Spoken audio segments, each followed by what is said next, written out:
तो hello friends, engineering chemistry के इस वीडियो सीरीज में आप सभी का स्वागत है। और फ्रेंड, आज की वीडियो सीरीज से हम लोग स्टार्ट करने वाले हैं इंजीनियरिंग केमिस्ट्री के वीडियो सीरीज को। बेसिकली प्रीवियस लेक्चर के अंदर हम लोगों ने इंट्रोडक्शन पार्ट को डिस्कस किया कि हमें कौन-कौन से यूनिट्स पढ़ने हैं और कौन-कौन से यूनिट्स के अंदर कौन-कौन से टॉपिक्स पढ़ने हैं, उनके बारे में हमने डिस्कस किया हुआ है।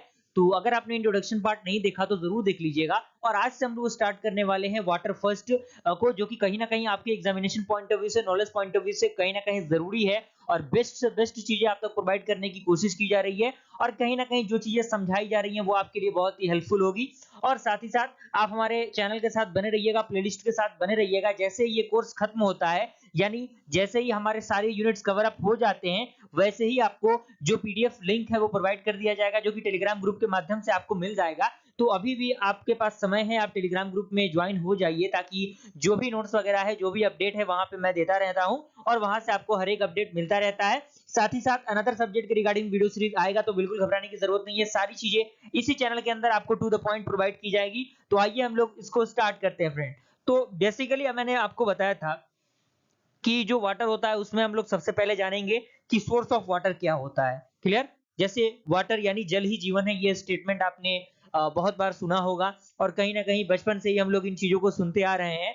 और बेसिकली हम जानेंगे कि सोर्स ऑफ वाटर क्या होता है, इंप्योरिटीज क्या होती है, हार्डनेस क्या होते हैं, determination of hardness by EDT method किस तरीके से हम करते हैं, अल्कालिनिटी एंड इसका डिटर्मिनेशन किस तरीके से होता है, साथ ही साथ इससे रिलेटेड न्यूमेरिकल क्वेश्चन किस तरीके से सॉल्व होते हैं।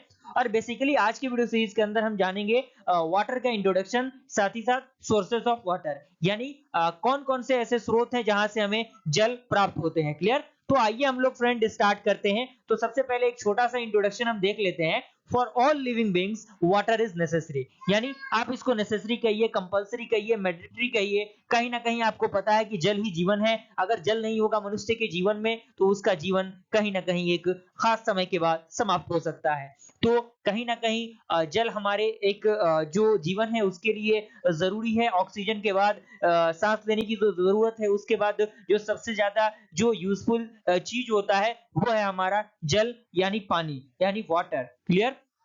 तो ये बहुत ज्यादा जरूरी है। और आपको पता होना चाहिए कि हमारा जो पृथ्वी है, वो पृथ्वी पे कहीं ना कहीं मतलब ना मात्रा में ही जो जल है वो पीने योग्य बचे हैं आज के दौर में। क्योंकि आपको पता है कि जैसे जैसे हमारे देश की आबादी बढ़ रही है, वैसे वैसे पॉल्यूशन का खतरा भी बढ़ रहा है। और पॉल्यूशन की वजह से जो हमारे जल है, आसपास के नदी नाले जो हैं वो प्रदूषित हो रहे हैं। और उसके प्रदूषण की वजह से कहीं ना कहीं हमें स्वच्छ पानी की कमी हो रही है। और जो गांव देहात से लोग हैं, वहां पे जो जल स्तर है वो काफी कम, जो वहां पे जो कह सकते हैं कि जो हैंडपंप लगते थे, उस हैंडपंप पे काफी कम जो मतलब दूरी होता है, कम दूरी पर ही जो जल है वो मिलने लगते थे। लेकिन आज के दौर में कहीं ना कहीं 50 फीट 60 फीट कुछ मायने नहीं रखता, लगभग 150-200 फीट जो कल है वहां पे उसका जो फाउंडेशन है वो दिया जा रहा है, तभी हमें जल की प्राप्ति हो रही है। कहीं ना कहीं किसके वजह से हो रहा है? ये हमारे तापमान में जो कमी आ रही है उसके वजह से हो रहा है, जो पोल्यूशन बढ़ रहा है उसके वजह से हो रहा है।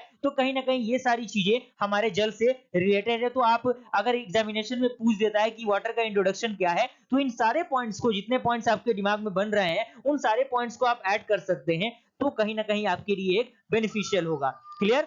और अगला पॉइंट कह रहा है कि almost all the human activities, that means domestic, agriculture and industrial demand use water, यानी जितने भी हमारे काम होते हैं, उसमें जितने भी हमारे इंडस्ट्रीज होती हैं, फैक्ट्रीज होती हैं बड़े बड़े, या फिर एग्रीकल्चर खेती की अगर हम बात करें, या फिर डोमेस्टिक की बात करें, जैसे हम पशुओं को रखते हैं तो पशु का पालन पोषण जो होता है, पशुओं को नहलाना होता है या फिर पशुओं को चारा देना होता है, तो कहीं ना कहीं उसमें पानी की जरूरत पड़ती है। अगर हम एग्रीकल्चर की बात करें, खेती में आपको पता है कि बहुत अधिक मात्रा में जल की जरूरत होती है, या फिर वो सिंचाई हो, या फिर फसलों की सिंचाई हो, या फिर फसलों का जो फर्टिलाइजेशन है उसके अंदर कहीं ना कहीं जल ज्यादा जरूरी होता है। क्योंकि जल अगर नहीं दिया जाएगा एक निश्चित समय के अंतराल, तो हमारे जो फसल है वो सूख जाएंगे। और सूखा पड़ने के कारण जो किसान भाई हैं उनके लिए कहीं ना कहीं एक बहुत ही चैलेंजिंग जो फेस है वो सामना करना पड़ेगा। और इसी के वजह से जो सरकारें हैं वो अलग अलग योजनाएं लाती हैं, अलग अलग योजनाओं के तहत जो हमारे तालाब होते हैं, नदी होते हैं, उनका निर्माण होता है, ताकि जो सिंचाई वाली चीजें हैं वो हो सके और समय समय पे जो जल की पूर्ति है फसलों के लिए वो की जा सके। वो कहीं ना कहीं किसके वजह से होता है, एग्रीकल्चर और वाटर की वजह से ही होता है। तो हमें और आपको चाहिए कि हमारे आसपास के वातावरण को शुद्ध रखें और इस वीडियो के माध्यम से भी आपको एक मैसेज मिल रहा होगा कि कहीं ना कहीं हम जहां रह रहे हैं वहां पे अपने जो पोल्यूशन है उनके थोड़ा सा कंट्रोल में काम करें। साथ ही साथ पेड़ पौधों को अधिक से अधिक मात्रा में वृक्षारोपण करें ताकि जो पोल्यूशन की समस्याएं हैं वो कम हो सके और स्वच्छ वातावरण में हम लोग सांस ले सके। ओके। और इंडस्ट्रियल डिमांड की हम बात करें तो आपको पता है कि जो भी बड़ी बड़ी फैक्ट्रीज होती हैं उसमें जो भी प्रोडक्ट होता है उनका जो भी जो प्रिवेंशन होता है उसके लिए वाटर का यूज होता है। और बिना वाटर के कहीं ना कहीं हमारा जो जीवन है लगभग लगभग ना मात्रा में हो जाएगा अगर जल की कमी हो गई तो। और अगला पॉइंट कह रहा है कि although water is nature must wonderful compound but only less than 1% of the world water resources is available for the ready use.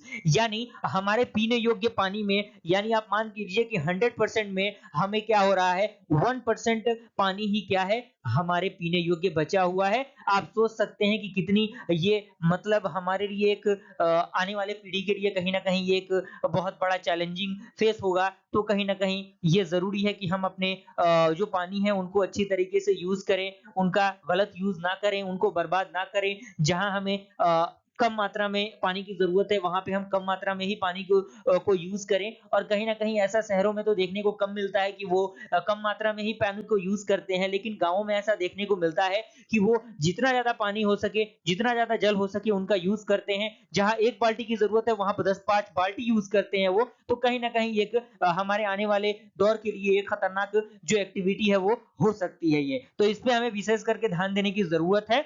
And hence water has to be used carefully and economically. यानी जैसा कि मैंने बताया कि हमारा जो जल है, हमारे जो जल स्तर हैं उनको हमें बहुत ही ध्यानपूर्वक यूज करना है। जहां हमें जरूरत है जितने मात्रा में जल की उतने ही मात्रा में हमें जल का यूज करना है। क्लियर हुआ? यहां तक सारे पॉइंट्स आपके कवर अप हुए होंगे।